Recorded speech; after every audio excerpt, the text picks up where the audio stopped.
এয়া আমি 18 গৰাকী আহিছিলোঁ কেদাৰনাথ যাত্ৰাৰ কাৰণে। তো আমি এতিয়া কেদাৰনাথৰ ৰাস্তাত আছোঁ। এয়া ভানু, শিলা, ৰেণু সোণোৱাল বাইদেউ। আমি অসমৰ শোণিতপুৰ জিলাৰ পৰা 18 গৰাকী মহিলা। আমাৰ উদ্দেশ্য আছিল কেদাৰনাথ আৰু বদ্ৰীনাথ, তাৰপিছতে ঋষিকেশ আৰু হৰিদ্বাৰ, এইকেইটা যাত্ৰাৰ কাৰণে আমি অসমৰ পৰা গৈছিলোঁ। তাৰপিছতে প্ৰথমে আমি কেদাৰনাথ যাত্ৰা কৰিলোঁ। কেদাৰনাথৰ পৰা ঘূৰি আহি বদ্ৰীনাথ যাত্ৰা, সেই একেটাই ৰাস্তা যিহেতু হয় উত্তৰাখণ্ডৰ।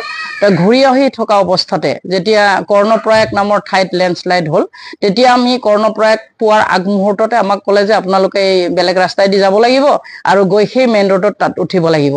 তো সৰু ৰাস্তাইদি আমি যেতিয়া গৈ আছিলোঁ, সেই মুহূৰ্ততে পাহাৰৰ ৰাস্তা, সৰু ৰাস্তা, তো আমি যেতিয়া ট্ৰেফিক অলপ জাম হ'ল, গাড়ীখন গৈ থকা অৱস্থাতে আমাৰ যিজন চালক, গাড়ীৰ চালক আছিল, তেওঁ হঠাৎ হাত ভৰি কুচাই তেওঁ মুখ বেকেটা কৰিব লওঁতে কি হ'ল বুলি দৌৰি গৈ মই হেণ্ড ব্ৰেকটো ধৰিলোঁ প্ৰথমতে, তাৰপিছতে বেগ যিটো ভৰিৰ ব্ৰেক সেইটো ধৰিলোঁ, তাৰপিছতে ষ্টাৰ্ট বন্ধ কৰি দিলোঁ।